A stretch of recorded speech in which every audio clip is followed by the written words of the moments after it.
Hey guys, how are we doing? Simply Ben back here. Hoping we were well and hoping we're reasonably well rested. Currently sitting in Christmas limbo, waiting to go into 2023. I hope the Christmas was as good as it could be, and I hope it was really great. And managed to have that downtime, time with family, time doing whatever it is you love, really. And so yeah, but acknowledging also it may be a difficult time for some people as well. And I hope that with the information in the previous video and maybe other things that you may have picked up along the way, that you managed to make the best of it. And now really I'm just looking going forward into January, the Christmas come down, acknowledging January. Like personally, I don't know what your thoughts are, but I think it's one of the hardest months of the year to bear. It's cold, it's dark, wet, skint, no real holiday or celebration within it as well, really. And I think it's but doesn't mean it has to be like the worst month. Even though it's the hardest, doesn't mean it has to be the worst. And really, it's just kind of like today's video is just kind of highlighting seasonal affective disorder, and really just kind of breaking it down and how actually, if some people don't meet that diagnostic criteria, essentially how it actually may manifest in most people, most human beings. And so really, it's just today to acknowledge what SAD is in a nutshell, but also just not highlight what I think are two important factors. I mean, there are many factors when we look at someone, particularly depression, and also when it's reflected to the weather. I mean, the weather's obviously the activity and the connection, which I'm going to go into in a minute, but also, the individual themselves, like maybe there's a biological reason, a genetic reason, maybe there's other factors as well which are related to a physical, maybe there's some predisposition to mental health as well, and again, maybe there are other factors which are going on in those individuals' lives which contribute towards that. And today I really just want to kind of acknowledge what seasonal affective disorder is, and essentially it's a depression which is exacerbated by the weather, by the winter months, the shorter daylight hours, the cold. I mean, yes, that is a contributing factor. And how actually, like, obviously it tends to manifest from when the clocks go, I think, is it back? Yeah, when they go back. So yeah, when the clocks go back, essentially it gets darker sooner.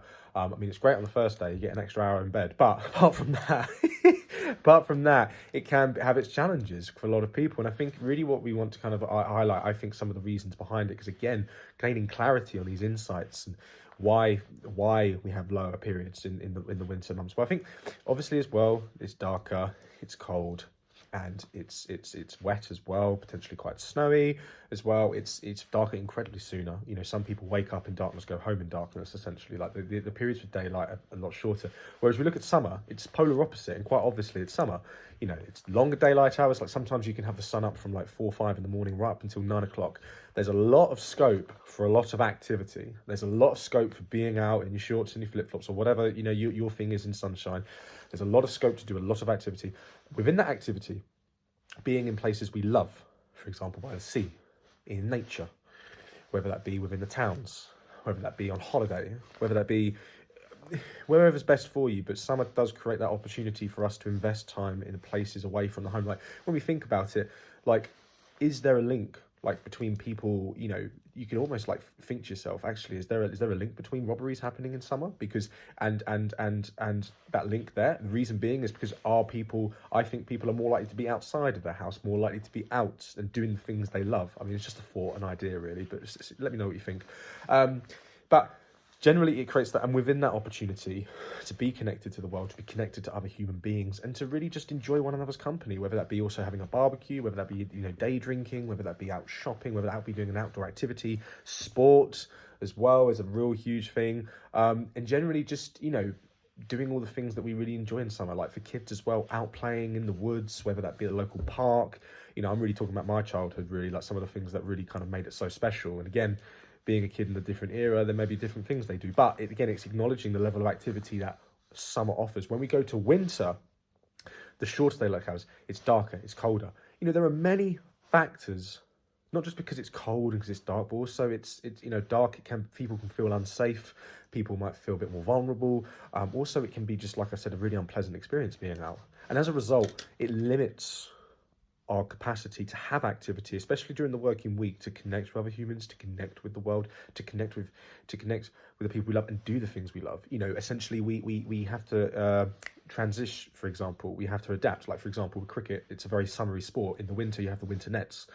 Again, I'm trying to think of other things that we do outdoors, like even football, for example, like netball as well. You know, my partner plays netball, my fiance, sorry, plays netball. I mean, up north, it's a very indoor thing as well, which absolutely, it gets very cold at times. I mean, it gets cold down south, but here, I'm telling you now, I've actually had to defrost my car twice in one day, once in the morning, once in the evening, on that cold. So, yeah, I never had that down south, so I put it, that's what I'm putting it down to. But anyway, my point being is you have to adapt. But what the daylight generally does, the nighttime, it reduces our capacity and our ability to two very important things, which I've highlighted. It's the level of activity and connection. I think it's so important before we go into it to acknowledge like the reasons why. We've obviously talked about the weather, we've obviously talked about, you know, the conditions, but also as well, you know, there may be other factors which are doing that. Maybe, and as a result of it being darker as well, our mood will be affected, essentially. Like, it's quite often that we look out, like sunlight has a massive stimulus on us. You know, when we have daylight bulbs which are tinted in blue, like, you know, you can buy them from artist shops or light bulb shops. The idea is that the light goes in and stimulates the serotonin in your brain.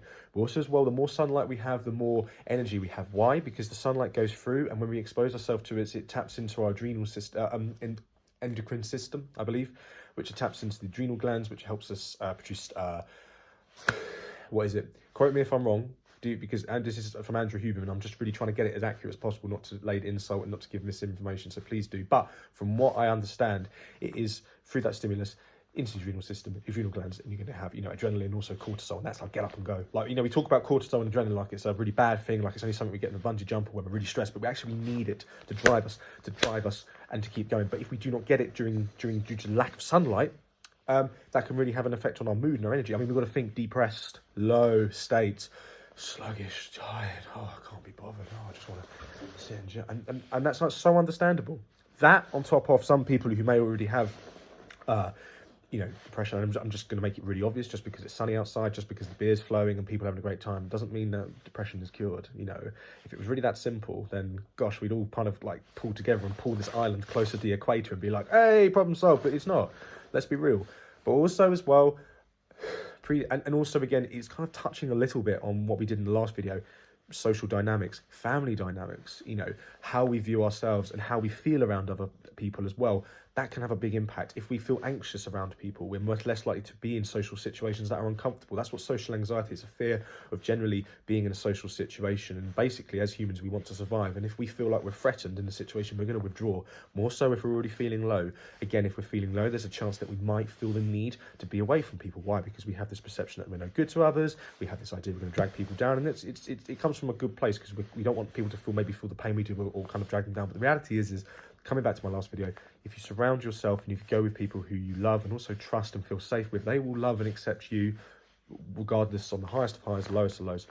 That's unconditional love. And when we have people like that, it makes the life more bearable. But also as well, and touching on the importance of connection, is during the winter times, I personally think is that it does breed an opportunity for people to hibernate a little bit more, to keep in at home. And there's nothing wrong with that. I'm not saying it's wrong, you know, but we've got to remember we're here to try and promote a bit of mental health and to get us feeling better. There is a tendency in those winter months to step away from social environments, tendency to step away from connection, whether that be through sport, social, whatever we do, that's, you know, like drama clubs, art clubs, you know, debating societies, whatever it is you do that keeps you connected to people. Like recently, what I've come to actually realise, and if you know me really well, you know I love my food. But the food is nowhere near as good as you've got a company, just any company to go with it. It enhances, you know, like food is for me, and I think ultimately something to be shared with other people. And again, that might rub some feathers, and I get it. You know what? When I'm starving, I'm like, really, you want to take a bite out of this? You know, this slice piece. I've been daydreaming about this all day, and you want it. You know how much this means to me. But ultimately, when it boils down to it, the company is something. You know, company is there. You know, food that's just something that enhances it and it brings people together. It's a really, really powerful thing. Now, I won't touch on, you know what, I think I'll cover that in another video, the power of food and, you know, emotional eating, but also, you know, how it connects us to other people. But ultimately, bringing it back, there is that tendency there. And it makes sense, you know, if you're tired, if your energy's low, you maybe just want to, you know, engage in low energy activities, chilling on the sofa, maybe just, you know, bumming around the house, doing some little, I don't know, activities, whatever is located. And there's nothing wrong with that. There is nothing wrong with that. I think like anything in life, it's about balance. And personally for me, sometimes when we're feeling low, when our energy is down, sometimes we have to listen to ourselves and say, do I need rest, or do I actually need to be, this is my body saying I need more energy.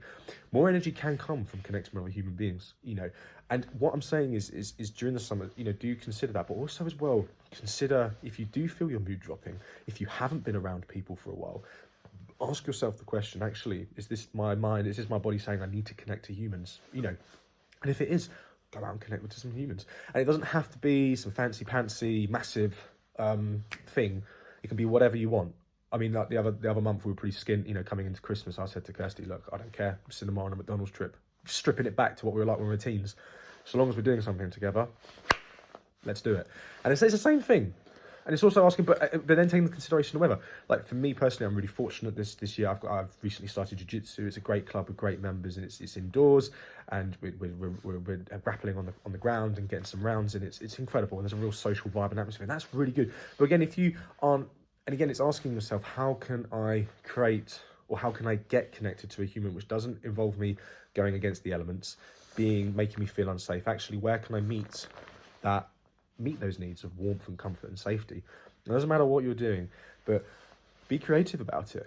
Think about it. Your best friends, whether it's your colleagues, whether it's your neighbours, whatever, create an opportunity. Like one thing I've really noticed about like my in-laws, for example, at the drop of a hat, if anyone comes knocking round, they'll stop what they're doing and they'll crack open a bottle of wine and have a drink. And I mean, myself, I'll be honest, I'm not a drinker, but drink again, it brings people together. Let's look at the plus side of things, and actually it's a really pleasurable experience for many people. Awesome. But again, it's that kind of level of flexibility, but also that opportunity to really connect with another human. It's really just a lovely thing. But again, coming back to that point, whatever it is, when it comes to connecting, create those situations, get out when you can, make those opportunities, connect with other humans, because it really does make our well-being. When we connect with other human beings, especially someone we feel safe with, it soothes us, it calms us. When we're able to express our feelings and our thoughts and emotions, again, it's another opportunity to offload and take some weight off the shoulder. We all know the power of talking. If we're sharing time or bonding with someone we love, it releases oxytocin, the feel-good chemical. Really, really great things. I recently learned as well is that when we, for example, in jiu-jitsu, a really powerful thing that happens, which especially in rugby as well, I've really noticed it. I think there's a reason why there's a social element. And what we tend to find is that this actually comes from when we look at the whole poise of mating, like actual between two human beings, is that procreation. One of the reasons it happens is because, and one of the reasons it's so powerful is that it requires a lot of activity together, physical activity together. And after that physical activity, we then releases endorphins. And what the endorphins actually do is when they're experienced between two human beings, it creates bonding, it creates connection. Now that happens in the bedroom, but also as well when you think about it in a physical environment, like jiu-jitsu, like boxing, like martial arts, like rugby as well. Any contact sport that you're getting very physical with another human being, once you've kind of done that, it does release the endorphins, the body's natural healing system, because you're going to roughed up against each other for quite some time. And it is in that healing process that the bonding actually becomes a lot more natural and a lot smoother, And again, I'm promoting it, but there's no limit, regardless of your age, regardless of your gender, regardless of where you come from, regardless of your sex, regardless of anything, anyone can do it. And again, these are just promoting also, the sports as well, but also connection, and also the power of actually how coming together really does lift our mood. It really is a very powerful thing. Anything else to add on connection? No. But I think as well, is like sometimes I appreciate that we do live very busy lives. Like we have hectic schedules, we have families, we have works. Think in advance. Maybe now, maybe tomorrow, think to yourself, mid-January, let's meet up. Maybe at the end of January, let's meet up. Maybe have a few things to look forward to. Again, we all respond to a little carrot which is dangling in front of us, a little bit of reward, a bit of dopamine. There. And that links in with activity. Now, activity, again, we all know to an extent, it's well known, and again, it's known the power of interaction, of exercising. Again, I would always advise, especially this time of year, any exercise is better than no exercise. And again, I think there's a couple of factors. Again, incorporating that social element. Can you do it in a sport that's social? Can you do it with other human beings? if you are going to the gym, can you go with someone else? I know like some people like to train alone, and fair enough, and there's nothing wrong with that. If that's what works for you, brilliant. But ultimately, is there someone out there, even if you haven't trained with them for a few months, or actually someone you know who goes to the gym, someone when you've had in conversation, they lift weights, they're into the similar thing, could you actually say, you know, or even if they're not, you know, maybe they need someone to give them a hand in the gym to kind of, you know, get a few tips from someone who's a bit more experienced.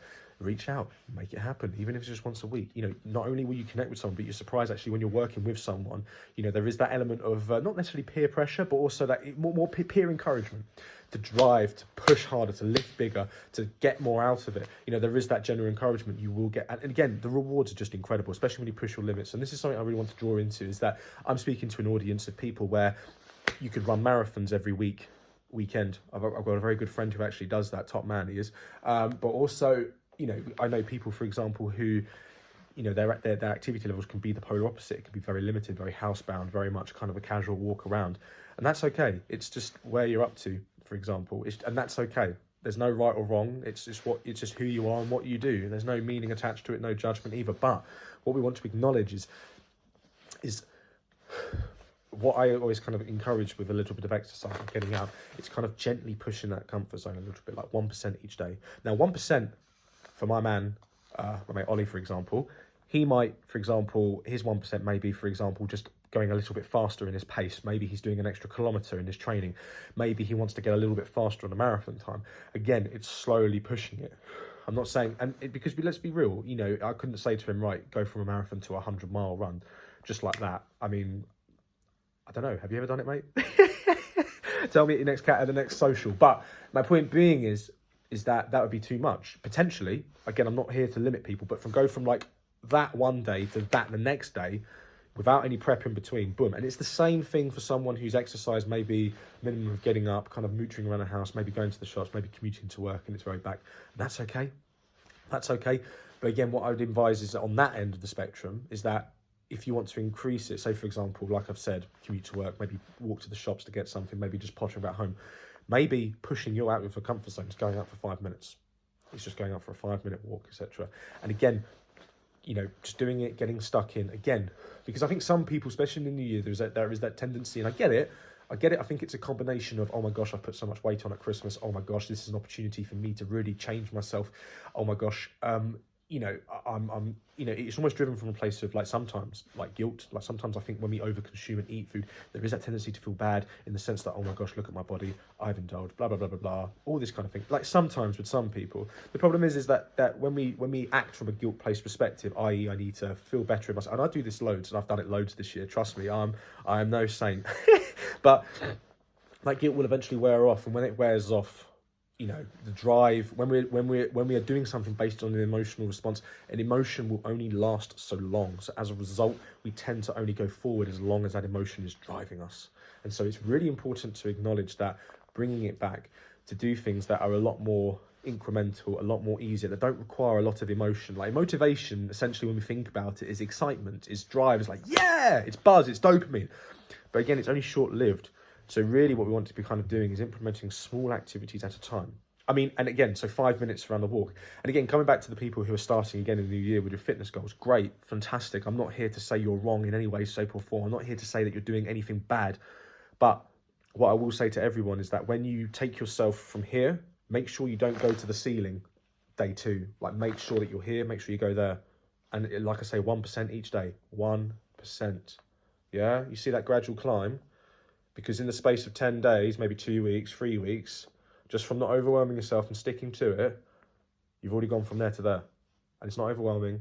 And each day you've kind of adapted just very slowly. And again, that could be 1 week, that could be 2, 3, could be a month, could be 2 months. Again, finding that balance of pushing yourself, but not sitting back too much. Again, bring that dialect into play. Let's balance this a little bit. But ultimately, I think, you know what? Yes, okay. And you know what?